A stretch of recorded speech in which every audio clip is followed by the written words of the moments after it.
You know, cutting brush and chopping trees down and cleaning up an outdoor property is great and all, but sometimes you just need to paint a room.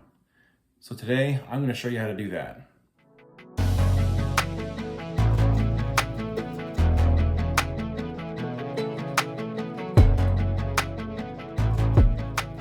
First, remove the hardware.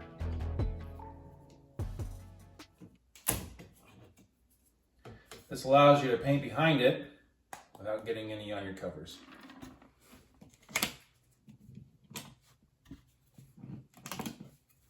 Now remember, this is energized, so either kill the breaker or stay away from it.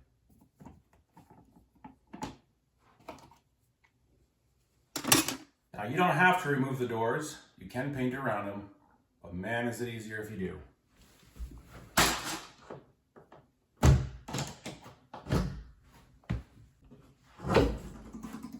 If you remove the doors, don't forget to remove the hinge plate.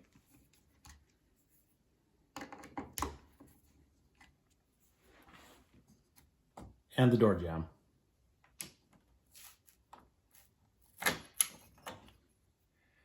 And lastly, the blinds. This comes off with a clip. Most blinds are held in place with tabs on both ends. Once the tabs are out, it just lifts right out.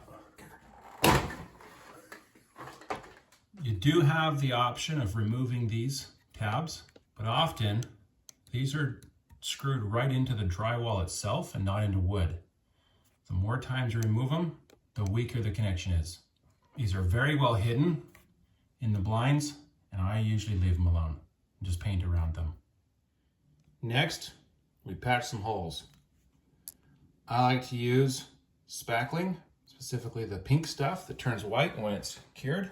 If you were doing this on a smooth wall, you would spread it on with a spatula, but because this is a textured wall, I'm going to use my finger. Push it in.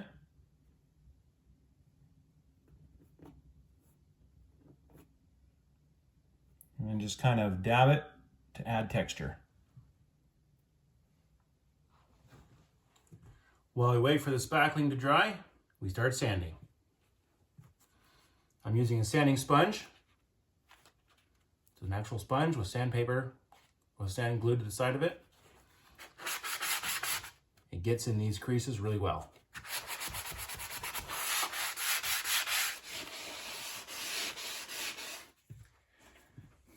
The sanding scuffs up the surface and allows the new coat of paint to adhere stronger. If you don't sand, it might peel.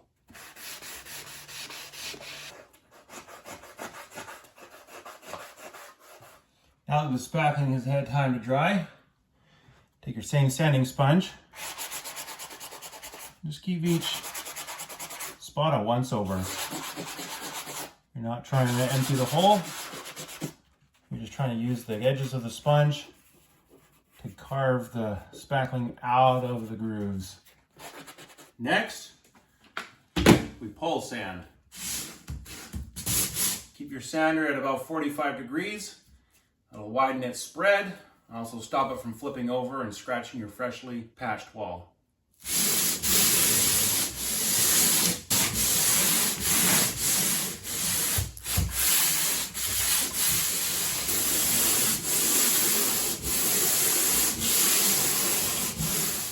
Now that we've dropped sanding dust all over the floor, it's time to vacuum it up.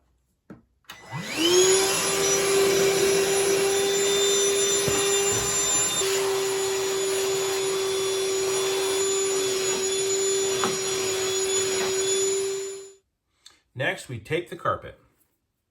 Use painter's tape.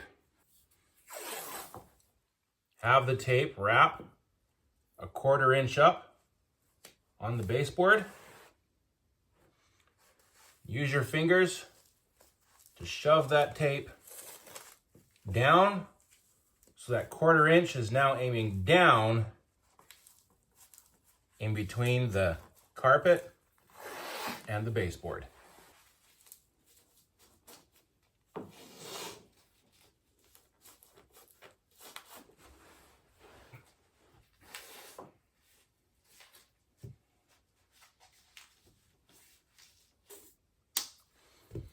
the same thing around the door.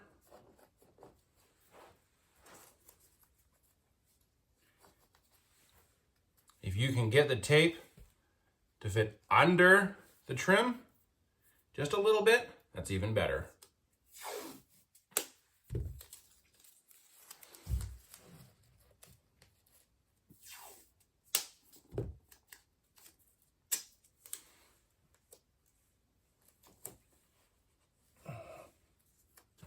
I like to use a wide strip.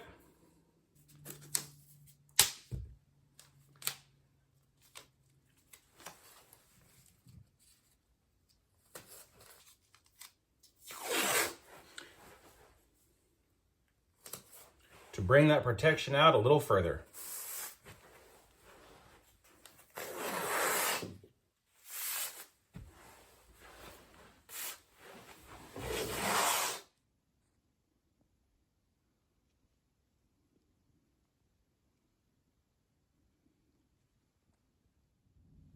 Don't forget to clean up the previous painter's mess.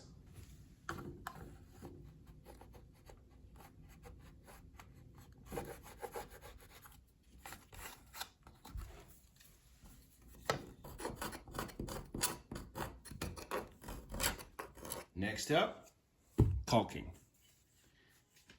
You'll need a bucket and some water. Place a rag in the water. Stir. Nice and wet. We're going to use the caulk to fix the cracks. Common places to find cracks are corners. Apply a thin bead up the corner. Use a wet finger from your wet rag to swipe up and swipe down. Clean your finger on the rag. Clean the corners.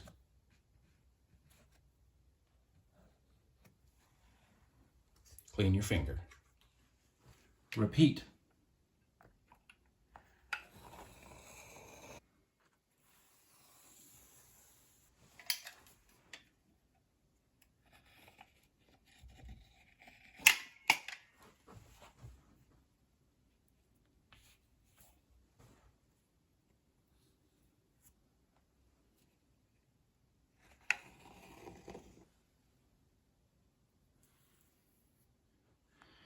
Wait 30 minutes for the caulking to dry.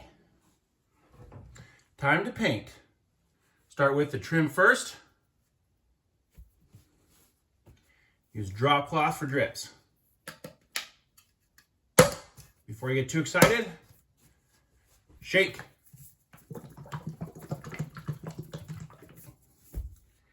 It's not super important with paint these days, but it's always good just in case.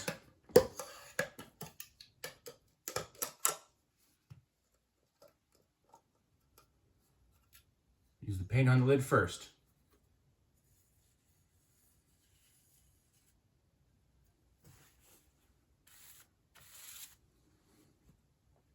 This prevents a mess later. I'm matching the color just to clean it up and get rid of the scratches. If you're changing the color of your trim, the steps are the exact same.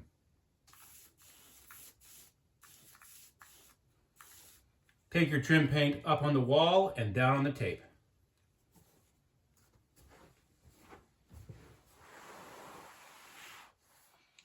Keep your drop cloth overlapping the tape.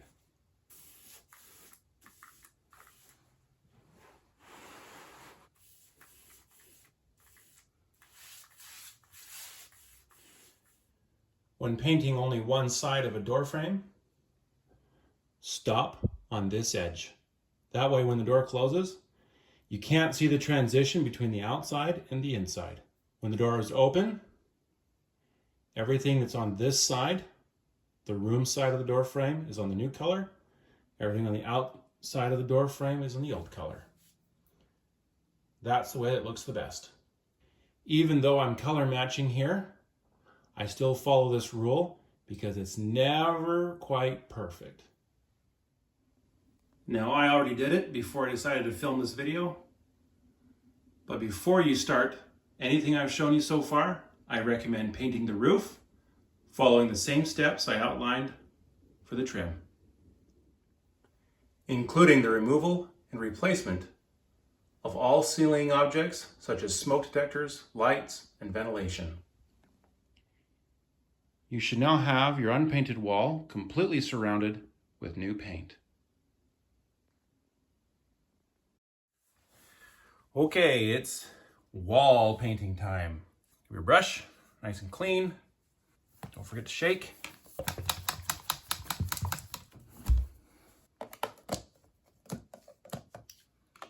You'll want to put about an inch in the bottom of an empty bucket. That was more like 2 inches.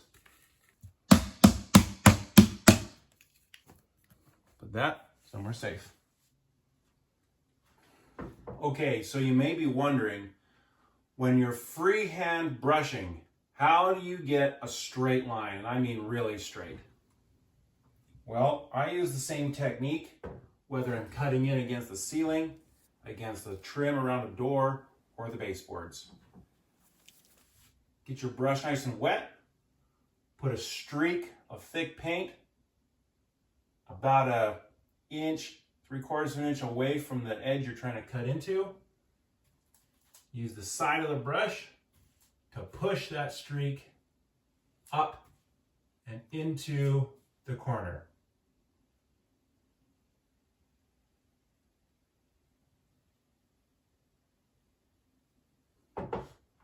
Now, if you notice, I did not use my elbow to move the brush. I twisted my body and rotated through the shoulder. Watch again.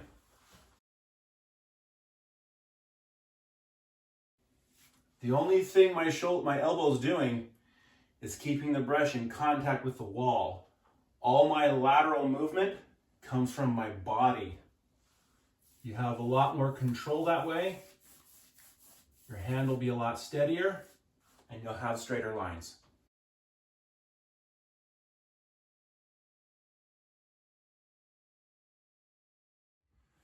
There's 2 ways to paint properly against a trim like this. The beginner-friendly way is to put tape down. Kind of let it poke out a little bit. That way it protects the wall or the baseboards from any paint that might be falling from the sky. And then what you would do is you would first put a run of the trim color, because paint will always bleed underneath this tape. Put a run of trim color on top, let it dry, and then put your wall color. Wait not very long, maximum 1 day, preferably just as long as it takes for the paint to dry, to touch, and then peel your tape off like this. And then what that'll leave you is a perfectly straight line that it almost looks fake. It almost looks CGI how straight it is. It's very good. I don't want to do all those steps. I prefer just freehanding it.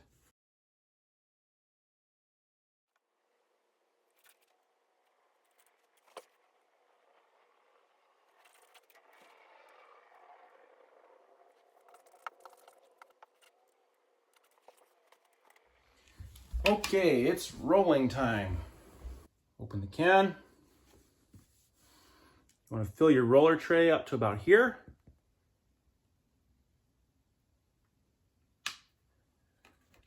Our brush. Take our wet rag from our caulking and just drape it over that. That will prevent the brush from drying out as we roll. Okay, rolling techniques. Roller up. I'm using one with a pretty thick nap. It's called, this one's a 3/4 inch. Using it because this wall is textured and I just need to be able to reach into that texture with the sponge, with the nap. If you have a smooth wall, you'll want a much thinner nap on your roller head. You want to lead with the bar. So if I'm painting this way, the bar stays in the front. You want a nice smooth wall behind you. So most of your pressure stays in the front. The trailing end has less pressure on it. It's just the way the rolling cage works. Roll up the wall. leaving a little bit of a gap down the same trail. And that picks up all your paint that you just put on the wall. And then you go back and you fill in the gap. Make sure you get everything.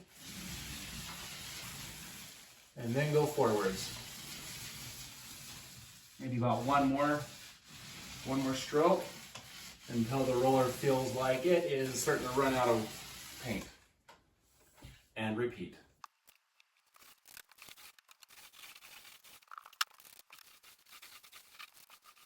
When doing above a window or a door, just kind of do a swooshy pattern.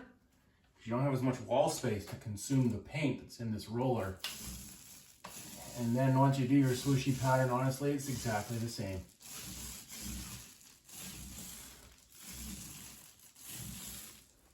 All right, cleanup time. So the roller is full of paint. Take your 6-in-1 tool and put the roller in here on the track. And you can just kind of scrape that paint. When I scrape this way. I keep the nap going the same way. That way, the texture on the wall is always consistent. Your cut bucket, dump that back in. Use your brush to scrape everything clean. And same thing with the roller tray.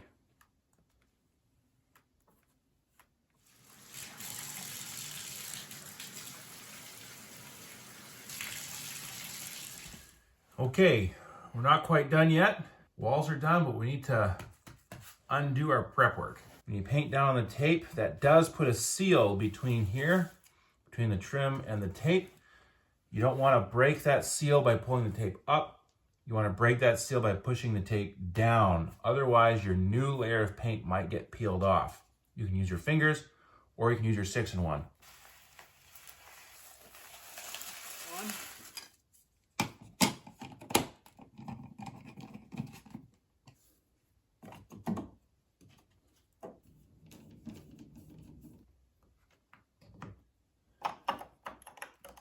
Put your doors back together.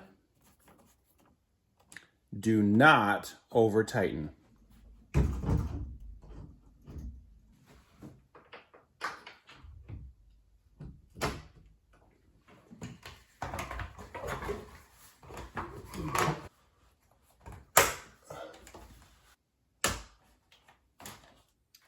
Well, and there you have it, a step-by-step guide on how to paint a room. Good luck with your own projects. If you have any questions, please ask.